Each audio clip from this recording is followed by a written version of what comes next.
Ben, Luke, welcome to the studio. Rasky, good to see you, mate. G'day, Alan. It's good to talk small cap investing always. Mitch and I were doing some numbers. We didn't know who polled better in the downloads and viewership, but it doesn't really matter because the stocks that were talked about in both episodes that you guys did recently have absolutely nailed it. So that's really all that mattars. That's the main thing. That is the main thing, but who won the download contest? Talk after the episode, maybe. To be honest with you, Luke, I know it skews slightly towards young Benjamin over here. I knew it. It happens everywhere these days. The ego's getting really hurt. It's really. So today we're going to talk about process and investing in small caps, what has led to significant outperformance across everything that you do at Seneca. So it's not just like a one-trick pony, but we're going to talk about that. We're going to talk about the membership service that you guys have that kind of replicates the research and allows people to get access to that. Maybe starting with you, Luke. Sure, mate. Small cap fund has done awesome over the past 12 months and since inception generally. What do you, like if you could break that down into a few big rocks, what's been most important? I think there's been some fundamental things that we do at Seneca. The way that we invest, our style, I suppose, has probably worked well in this market. I think they're pretty sustainable ways to generate alpha. I don't know whether that will always have us at, the number one ranked fund in Australia, but at the moment it does. And that's pretty impressive and exciting given it's just Benny and I.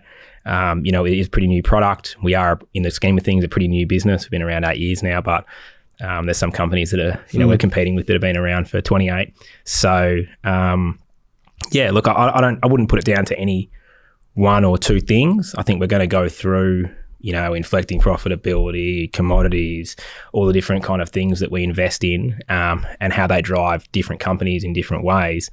But certainly, I think for us, it's just been that really consistent approach. What we do every day is pretty much the same. We're pretty measured. We work a lot together and talk about stuff a lot together. But we're pretty once we've made a decision, we're pretty quick to act. Even this morning, we're trading stuff, and I text Ben at 7:30. I was like, "Oh, we're happy to do this on these terms this morning." I was like, "That's what I think we should do." He's like, "Yep, done." And so that's what we're doing this morning. Yeah, cool. So I got numbers here in front of me. Over the last 12 months, the fund is up 28%, outperforming the small ords by 25%, which is significant. If you're going to start that way, it's been going for a while now, but I remember actually seeing you in the office and you were like, you're like, shit, this is a hard game to be in. And now the kind of things have completely switched. And it goes to show the importance of being in small caps and the persistence and following the process, even when times get a bit volatile. Yeah, I mean, just looking at the chart, we were kind of in line and even a touch under after 4 months. And then since then, we've been pretty much outperforming consistently. And I think the key is, you don't know when exactly your stocks are going to play out. Even if you think you have really near-term catalysts that can take an extra month, 6 months, sometimes 12 months in some cases. But in aggregate, if you've, selected enough kind of asymmetric winners, then it should kind of shine through in the longer term. Yeah, definitely. And as the top-down kind of narrative changes a bit from higher interest rates and all these types of things to more stimulatory things, that typically I feel like that's kind of conducive to small caps, generally speaking. We're going to talk about inflecting profits and profit turnarounds, undervalued commodities, underappreciated growth, and mispriced assets. And you've actually, which if I was putting my investment consulting hat, I would say, give us your attribution, which for people that don't understand what that means is we try to break down where the returns come from quantitatively. So we try and figure out, is it stock picking? Is it this type of sector? Is it that thing? And you guys have already done that in anticipation of today. The biggest one is inflecting profit turnarounds. So of that 43% cumulative return, so a 25% roughly per annum return since we started is a 43% roughly cumulative return. I think, is it 20%? Half of that is... Yeah, half of that's come from being able to identify businesses that are continuing to grow their revenue without growing their costs. Essentially, where operating leverage is starting to pay and they're able to grow profits much faster than they're able to grow revenue. Which is fascinating to see that actually in data, because people kind of have a gut feel about some of these things, but that's really interesting. I wouldn't have suspected it to be that high, but I guess it makes sense because what you're going for is inflection points in these companies. Yeah, a lot of people think that, we do these returns because we pick, huge individual winners. We have 200 times your money or whatever. It's not actually what we do. Some of these are just kind of gone up, 50% or 100% over the holding period. But it's being able to have 5 or 6 of them in a portfolio. Yeah. So that's sort of, I think, where the average investor goes wrong. Ben and I talk about it a lot. The idea that you're going to have this single idea, what we call like a big short style idea where it's going to make you all this money because you've got this one thesis. Investing's much more like Moneyball. It's much more like, putting an island of misfit toys together that are all underappreciated for what they can do for you in the aggregate. And some of them might not hit. You might get the odd one that doesn't quite play out how you think, but it doesn't matter so much because the other 4 or 5 have pretty much gone how you thought. Yeah. I love that you brought in 2 Hollywood films in the one sentence. I don't think I've... Both big fans of the movie Moneyball here at Seneca and The Big Short for that matter, but... Both great shows. Yeah, you're going to get the odd Jason Giambi for the real deep Hollywood people. Yeah. So there are a bunch of companies that fit this that have gone into good research or the fund, just to rattle off. And some of them, a lot of them you've spoken about here. Catapult, PointsBet, MMA Offshore, Australian Finance Group or AFG, Megaport and Imdex. I think all of those have been spoken about by either one of you on the show. Transparent if nothing else. There you go. Catapult in particular, just this last week at the time of recording, has come out with an absolute cracker of a result. I think it closed 489 yesterday or 488. What was that, like 13% up or something? Was it 13% up, yeah, for the day, roughly. It's a pretty big day. Yeah, that's the type of business that's at that inflection point, right? Like there was a time there where it was a bit of a basket case. This is a sports technology company for people that aren't familiar. Catapult, CAT is the ticker symbol, easy to remember. And like I think you were speaking about this last time. Yeah, I think we did an episode focusing on a few software names, and this was one of them. It's as we've kind of talked about previously, it has gone through a bit of a period of change where new management is really focusing on profitability. They've always had a strong competitive position and really interesting market dynamics. But yeah, it's kind of really shining through in the results now. So very topical, but it's worth looking through the presentation and just seeing it visually demonstrated, I think, because you're starting to see the costs as a percentage of revenue fall, and they're reporting 60, 70% incremental profit margins over the last couple of halves. So any new customers that they're winning are just pure profit pretty much. Yeah. And they do have some really strong growth drivers. So we actually caught up with management team yesterday who was, not only really impressive, but just clearly outlined where they continue to see growth. So they're seeing some of their customers are buying more products from existing customers. So multi-vertical pro teams, as they call it, are up 53%. So typically Catapult will sell their wearable bib GPS tracker. Video. And then, they'll upsell them into some video solutions for the coaches so they can tag different points in the games and align that to all the data, and it's pretty like value add. I think yesterday my takeaway from our kind of 35, 40 minutes with Will and Bob was, we sort of broke bread, I suppose, over this idea of having a monogamous relationship with a high value customer. That's what we try and do at Seneca. That's our whole business strategy, is to find high net worth individuals and high net worth families and be the only source of truth for them when it comes to financial services. And that's what we want to be at Seneca. So they're really trying to do that with another high value customer, which is sports teams. And I suppose the key driver for that is that those sports teams are becoming more and more high value every day, with increasing amounts of private equity and increasing sophistication of ownership who are looking for a return, and as a result need science and data to be able to drive on-field performance, which drives off-field financial returns. And that whole ecosystem is just exploding really for Catapult. And whilst they'll talk about video and data and team sales, the reality is that the TAM's getting bigger, not necessarily in the number of teams. Well, that's happening too, but more so the aggregate value of that TAM. So the sports teams themselves are getting more valuable. So they can spend more money. Yeah. So I mean, people have questions about whether Catapult have got pricing power or how much pricing power they've got. I'd be willing to bet, and maybe Ben wouldn't share my view, but I'd be willing to bet that they have near infinite pricing power. Near infinite. An interesting stat that Will gave yesterday was that last season, £400 million, I think it was in the English Premier League soccer or football, was lost because the players were sitting on the bench injured. So wow, what's the value of cutting that by 10%? Just by load management through the data analytics on a product tool. That's like 20 grand at the moment or 30 grand at the moment. Yeah, like it's when I say 1%. infinite, I mean, infinite to the point that it's relevant. Yeah. Wow, I didn't know that. That makes a lot of sense. I was up at a couple of years ago now. I was up at Gold Coast.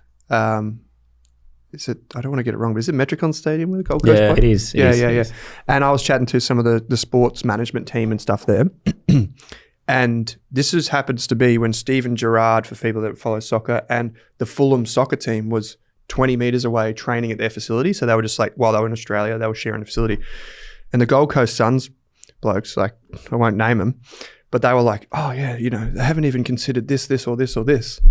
Because the EPL, you think all that money just sitting there, but they hadn't considered like really essential data points, analytics, like how the players respond to certain conditions, like all that data, they hadn't even got there yet, which was crazy. It's the tactics as well. Like everyone's sort of thinking about it from an injury perspective, which I think is relevant. I think it's the tactics that's driving it. Like it's the ability to align a GPS mark with a particular movement pattern with every other movement pattern on the pitch at the same time with video, and to be able to backtest that through time. Like I think about it from an investment perspective on the data we can backtest through time and how you can identify things. Well, sports have never been able to do that before. You could win massively by knowing that data and knowing that you need that guy to be cutting that guy down, the opponent down 30 seconds earlier or 1 second earlier.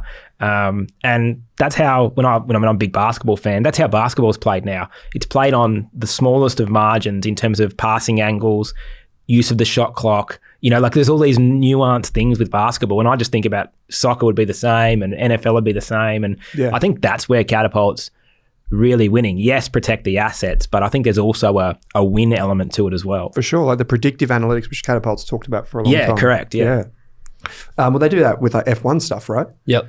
Yeah. I think a lot of it, that's the golden goose. Yeah. Over track limits for the F1 fans out there. Yeah, I think that's all Catapult. Yeah.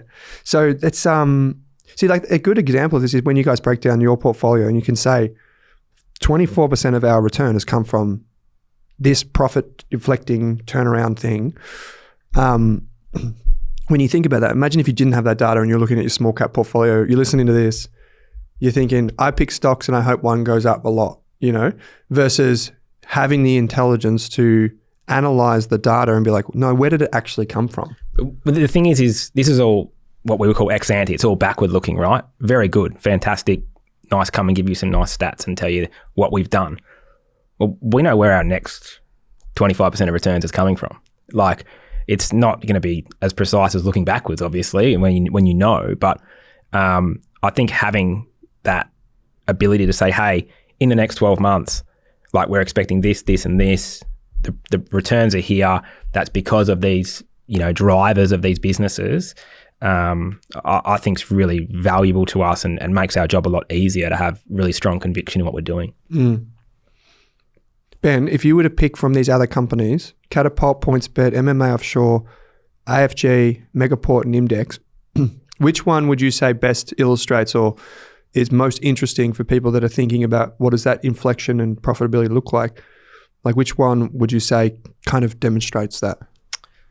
I would say PointsBet's probably the other primary example, but I note that we have spoken about it a fair bit over the last kind of 12 months just because it's been such a clear illustration of something which has gone from unloved and cheap and low quality to a bit better quality and better understood, and eventually got to take over over $1 a share. Megaport's another one which has been discarded, but I would say perhaps more interesting is what's going to be the next one, which I think is starting to turn the corner kind of as we speak over the last couple of weeks. I might handball it over to Luke to talk about his Australian Finance Group, AFG. AFG. Go for a big dog. It's gone nuts. Has it? Well, it's gone up a lot. So, how long have you held it for?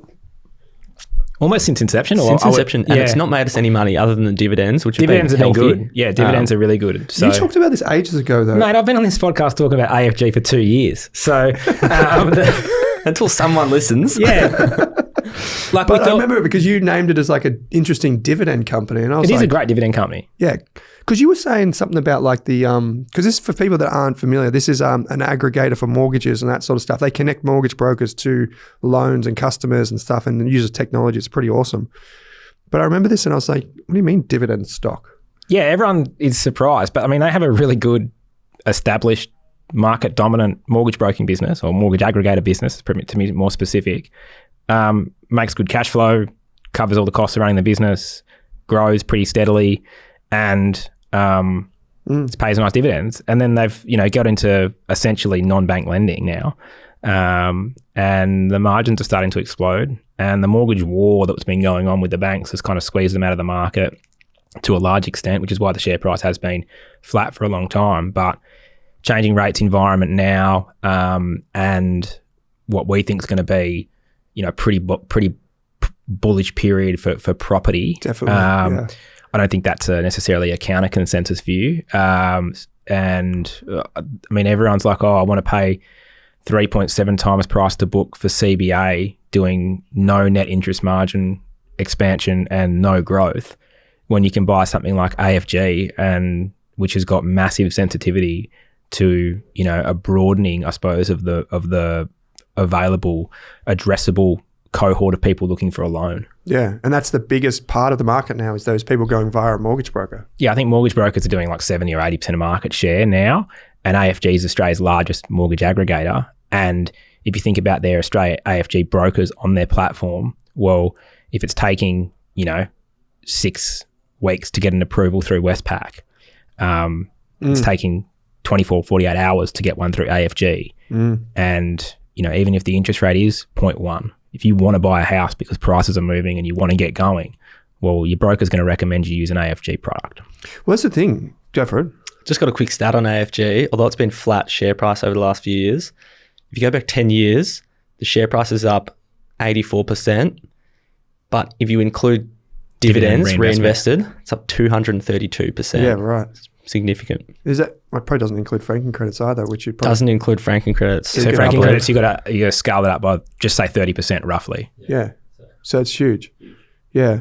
Near enough 300%. You know what? Like, so when we make referrals to Alcove, which is one of Australia's like faster growing mortgage brokers, they use AFG. Yeah, everyone does. Yeah. I mean, I don't know a good mortgage broker who doesn't use AFG. You either use it as a licensee and an aggregator, or you just use it as the aggregation platform, or you use their technology, or you use all three. Yeah, because for people that aren't familiar, if you go to a mortgage broker, they need software to connect and compare banks, to record data, compliance, all that stuff.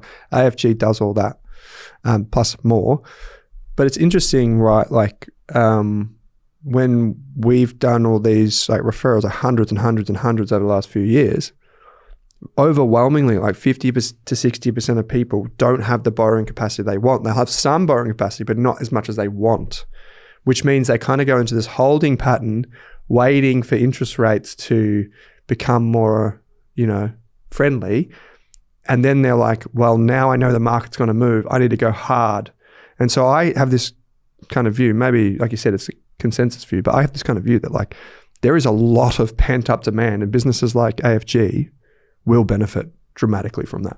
I think so. I mean, I think even if that doesn't happen and property prices are the same, I still think that the competition for mortgages in this country, now that mortgage cliff has kind of largely passed, is going to reduce, and that's going to let AFG slide in, and they only need to slide in by a sliver. Yeah. And because the market's so big and because their business is relatively quite small, and the margin, extra margin they make is, I think it's 8 times I calculated. The margin they make on a loan versus the margin they make middlemanning a loan, broking a loan, I think it's 8 times the size. Right. So might be more than that even. The number's just eluding me at the moment, but it's significant. It's like a couple of basis points that they get on trail for the aggregation side of things, and then it's like 10 or 15 on that. It's big. So that's a great illustration of a business that is potentially at an inflection point, and we can see that kind of already in the share price at the time of recording. It's gone up I think from like $1.50 to $2 roughly. So I don't have my notes. I'm just freewheeling here. So last cycle I think straight that was trading at $3. It's a $3. Yeah, straight off the dome. It was a $3 stock, and I don't see any reason why I wouldn't get back to there. Yeah, it's and in the interim you get paid like 7-8% dividend yield. Yeah, it's very good. Franking credits, lovely. So that's the first bucket of companies. We can come back and do more because there's heaps of names in there. But the second one is undervalued commodities. So this is principally, I'd say, I've seen Benny in a hard hat, but I'd say this is principally through. Was he wearing anything else as well other than the hard hat? I think he had a high-vis vest. And Twiggy was somewhere in the background. So I was more thinking a YMCA sort of style hard hat. That's kind of what I was referring to, not so much anything else. So the next bucket of companies that have done really well for you are the undervalued commodities, which is just like kind of like a bit of your background is like in here, man. So describe this kind of framework or strategy or what is made up of this bucket, generally speaking. I suppose this is really, there's a few parts to what we've done here. Maybe I'll let Benny talk about sort of corporate access and what we know to do on that front. But I suppose on my background, and Ben's really good at it too, don't get me wrong. So it's being able to find takeover targets, and whether it's been, Mermaid Marine or MMA Offshore, PointsBet in the industrials, De Grey Mining in mining. We think Antipa Minerals is next to go. That's AYZ. AZY. AZY, yep. I think these businesses we can identify these things because of my background in working in teams that make these decisions. So we're able to understand incentives, we're able to understand behaviour, we're able to understand the likely path that things go and the kind of assets they look for and why they look for them. And that's been key, I suppose, to driving alpha out of this particular part of our portfolio. I remember you talking about De Grey, actually. And I think you wrote it up as well. We've written it up. It was in, Was it in good research? Yeah, it was actually. We that was the worst. Call that? It was the worst one. The worst one because we've written it up, released it on the Sunday. Got to take over bid Monday morning. Pre-market, so no one's had a chance to actually buy it. We still wrote it up. We still gave the thesis. We still outlined to all the subscribers this is the lessons you can. There's a lot you can take from this, even though you're not going to be able to make any money from it necessarily. We actually did think there'd be a second bid for De Grey. That was my thesis for a while. Didn't really play out. It was. There was always a bit of there was a blocking stake that another company held, and they were kind of holding out on what their intentions were. In the end, the gold price ran so strongly that the Northern Star shares were worth so much. So the bid did go up a fair bit, but no second bid in the end. Yeah. What was it about De Grey? Well, I feel like we're talking about a lot of 4-step frameworks here, but we wrote it up as a 4-step framework on Livewire, and I think De Grey was the largest undeveloped gold project actually, I remember in Australia. That post. Yeah. It kind of, so it had that scarcity value, like these 10 million ounce gold deposits in the Pilbara of all places. Good infrastructure, good mining jurisdiction, don't grow on trees. And then what else did we talk about with De Grey? There was it was already owned, like the register was already kind of conducive. The people who were going to buy it were already kind of there and set up. The infrastructure that people had invested in that region would benefit from plugging in De Grey. It was cheap. It was cheap relative to peers because it's a little bit problematic in different ways, but people were sus on it. But in the end, there's a bit of a thing called refractory ore, which a portion of the De Grey ore body was, which people have been burnt buy investing in in the past. that, yeah. But Northern Star has good experience, and there's a couple of other majors that have good experience doing those ore bodies well and profitably. So yeah, I mean that's kind of the parts of it. It's a little bit more. There's a little bit more to it than that. There's a couple of permitting things and things that were kind of catalyst for it to happen then rather than 2 years ago. But so in quantitative terms, so far across the small cap fund, right? Like this probably accounts for, say, a quarter of the return, right? Yeah. yes. Do you think that, just broadly speaking, like if any are small company investors out there that run kind of across multiple industries, do you see something like the undervalued commodities in Australia? Do you think that this is like a reasonable level? Do you think, like, obviously I feel like that's not sustainable for other investors, but maybe it is for you guys because of your background? I think, yeah, it's something that's hard for DIY investors just because it's an expansive space. Like there's so many companies out there, so many different commodities. But you also need to know who's to talk to. Who's who in the zoo? You're like, yeah, look, there are some really good sort of professional self-directed investors I know who invest in resources well. So I wouldn't say that it's not possible, but they don't do anything else. So they're good resources investors and they don't really buy Catapult. Yeah. You know, they're not interested in buying PointsBet. They don't, do that kind of stuff. So I wouldn't say that it's not possible. I just think, like anything, you can only be good at so many things. I don't do my own garden at home. I don't change light globes. No. I spend all my time doing my job and then occasionally surfing. Yeah. And then, so, I don't do anything else. Like I'm rubbish at everything. I'm terrible at sports. Like that's not what I'm good at. This is the only thing that I do. So I think if this is the only thing that you do, then sure, you can be good at it. I don't think I'm particularly exceptional, or Benny's kind of exceptional, but that's a story for another day. We won't want to blow his head up too much. So, but you know what I'm saying? Like, I don't think it's more about just what you apply yourself to. Yeah. And I don't think 2 hours a night after work and you put the kids to bed is applying yourself, in my humble opinion. For like Benny said, it's such a big bloody industry. So many small players, medium-sized players.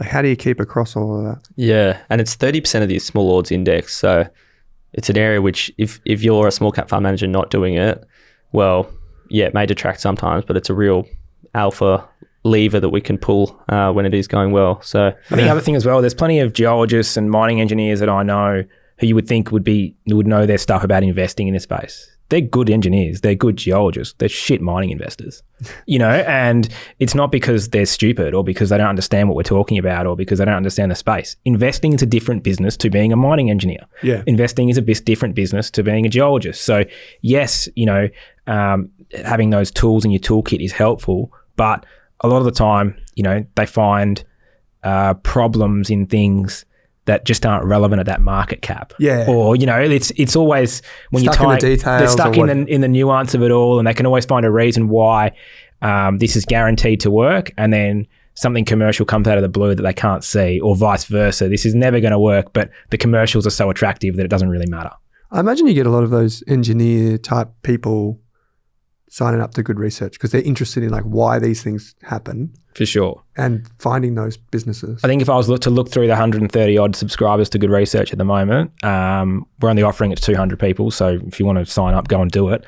I would say 25% of the audience is advisors. So financial planners and stockbrokers would be the biggest cohort of people currently subscribing.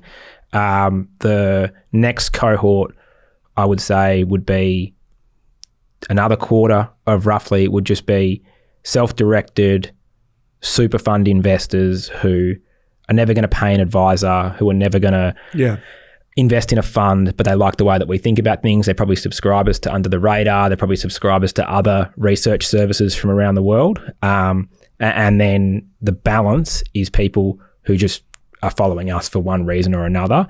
Might be those sort of professional people. Obviously, we do have a bit of a WA skew just because of my network. Yeah. But certainly, there's some funny names on there that turn up that always I'm like, oh, cool, they're paying attention to what we're doing. That's nice. Interesting. So maybe interesting at email address. Definitely. Yeah.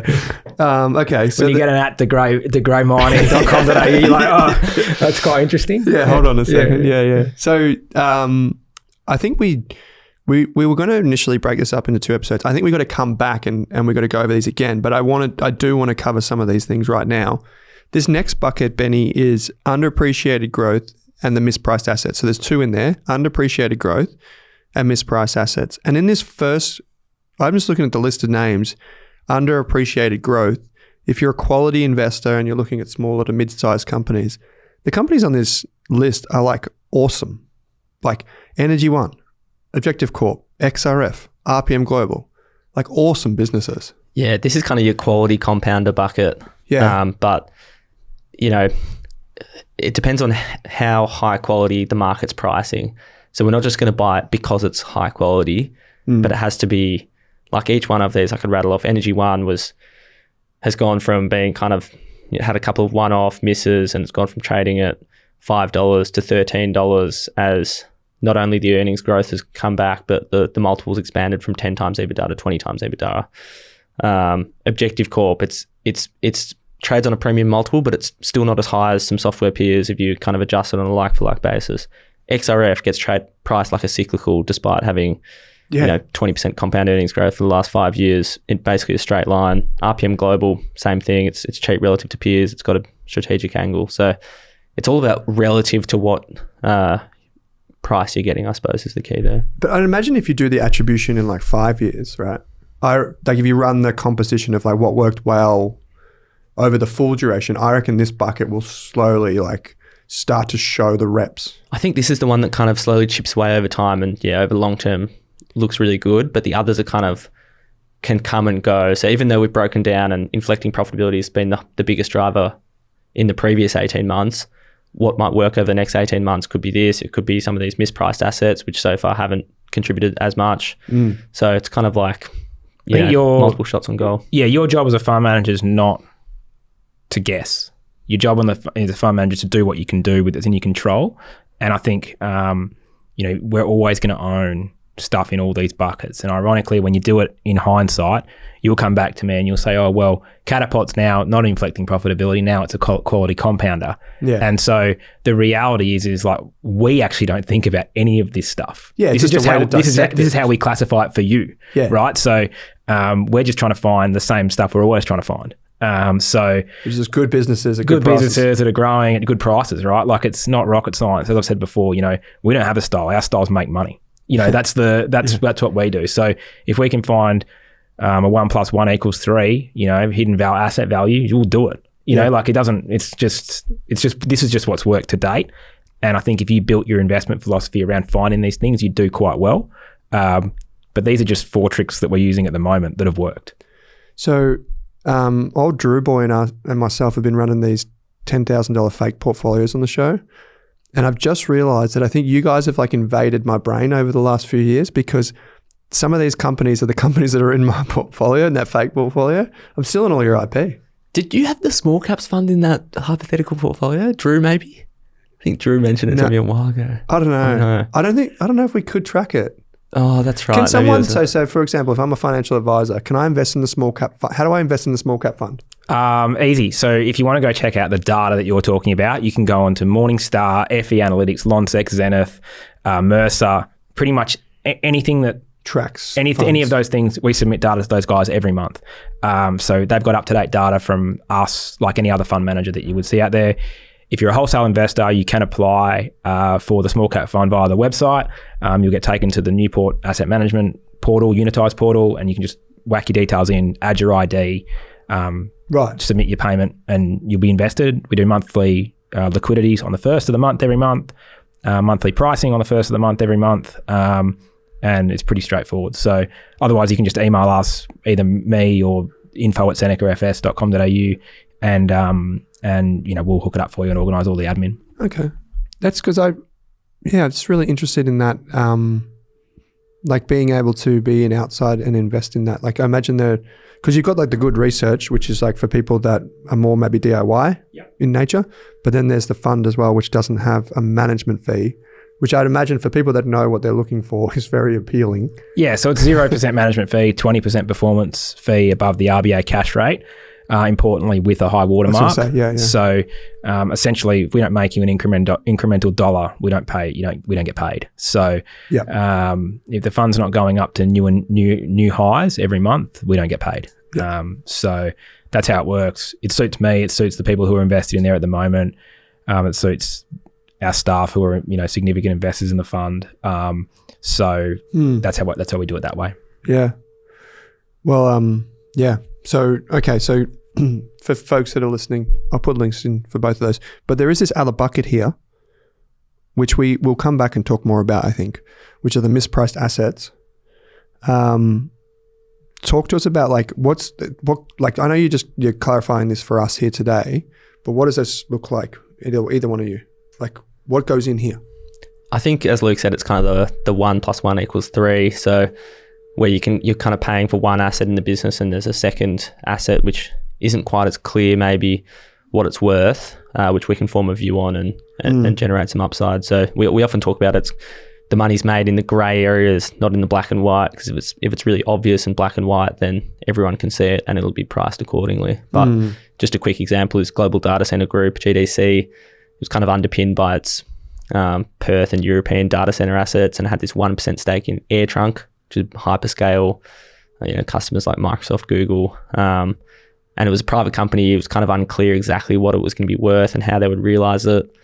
Then we got management incentives aligned with investors, and then some limited information came out. You could kind of start to price that in, and the share price re-rated from about $2 to $3.50. So it's those kind of setups. There's a couple of kind of next ones that I've written down in the notes there, but I'm not sure if we've got time or we split it into I just wanted to say, as you were talking through that, sure, they did some good work, but really it was the fact that you came on the podcast and you talked about it that gave it away.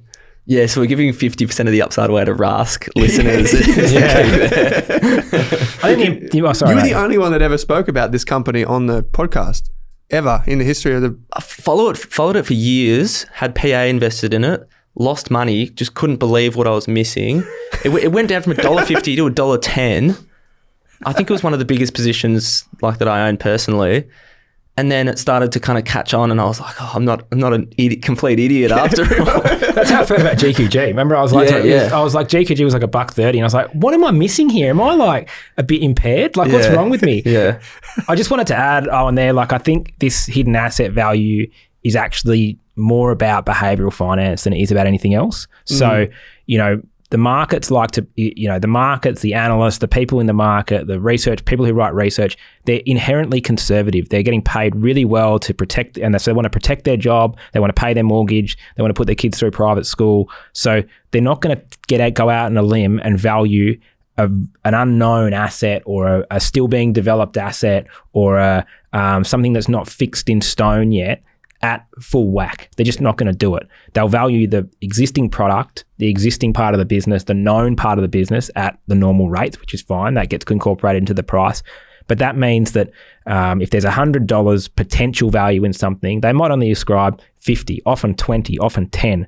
And if we think that you should be ascribing 20 or 30 or 40 or 50 or 70% of the value of that particular asset in the business, and then that does come to pass, we obviously get to catch all that value before they then incorporate it, and then it's worth 100. So I think it's really a behavioral finance thing, a nuance of the industry. You have all these CFAs trained up into, the same way, coming from the same companies, with the same sort of backgrounds, and they just are inherently conservative. And as a result, they influence consensus, and consensus becomes too conservative about what can and probably will, in our view, in a lot of cases, be achieved. Yeah, that was a good example of that. There are others in here, and this is what maybe we should come back and talk about. We've got, is it Neuron? Is that how you say it? Yep, NEU. Yeah, Neuron Pharmaceuticals, PEXA, NZME. New Zealand getting a rep. I think New Zealand might be back. Is it coming back? It's coming back. I love New Zealand, man. It's like my favourite place. Seriously. You like so snowboarding? good. You like surfing? I like snowboarding, but yeah, my ankle's stuffed, so I can't do much of that no more. But I just like New Zealanders. I reckon they're funny and got a real nice sense of humour. Yeah, they're great. So those can come back and get on the list for the next show, hopefully in the next couple of weeks. 2 ways that people can get in contact with you guys and invest with you.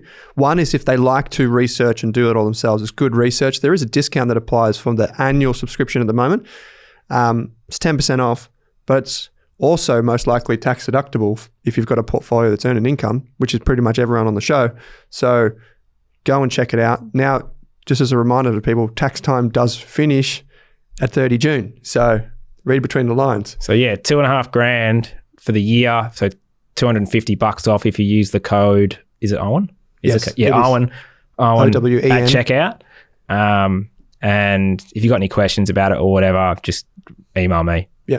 Also, but if someone's a higher balance investor, because we have a lot that listen to the show and they're interested in the idea of no management fee, see the runs on the board with small cap fund, is the best way to email you? Easiest way, personally? Just email me. Put your email out there? Yeah, Luke L at senecafs.com.au. You go for it. You just email me.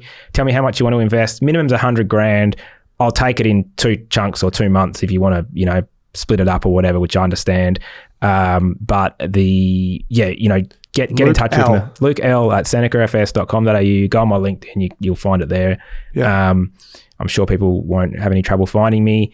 And yeah, we can pretty much just tell you what to do and organise it all for you. We've got, the admin team there. And if you want any help with advice or anything else, we can obviously do all that for you as well. Yeah, cool. 2 final things. I know you guys have got to run and get some sort of, is it euros? No, we're not to be confused with, but no, we're presenting to some advisors talking about our small cap fund now. Okay, cool. So 2 final numbers. Benny, I'm going to say you're the quant here. You've pulled these out of the hat. 56% win rate, but the average winner has gone up 45% versus average loser down approx 20%. It's pretty good. Yeah, I think it just shows... Yeah, sometimes you only need 50, 60% hit rate on any given stock. But if you can make more from your winners and you lose from your losers, I think that's how a lot of the OG good investors have done it. Warren Buffett, Peter Lynch, Greenblatt, all those guys. Yeah. And final one here is this data that you've pulled out, which is about top quartile performing fund managers, which you guys definitely are. So what's that? Well, when we set up the fund... Luke was crunching numbers deep in the weeds. Classic Luke. Analysing the peer group. Everyone thinks I'm just a mouthpiece, but I do have a brain occasionally. Yeah, occasionally. And he said, what separates a good quality small cap fund manager from a lower quality fund manager? And it was pretty much that, which is that everyone kind of loses roughly the same in the down markets, but it's how much they make in the up markets, which influences whether you're a top quartile fund manager over the long term. So that's fascinating. Yeah. So, if you go through a bottom quartile, the actual work I did was on 5 years to June 30, 2024. And if you look at a average top quartile manager and an average bottom quartile manager, they roughly lose about the same amount. I think it was 27 and 31 or something like that. Right. In drawdown. Max drawdown over that period. Yeah. So, everyone's getting torched roughly the same.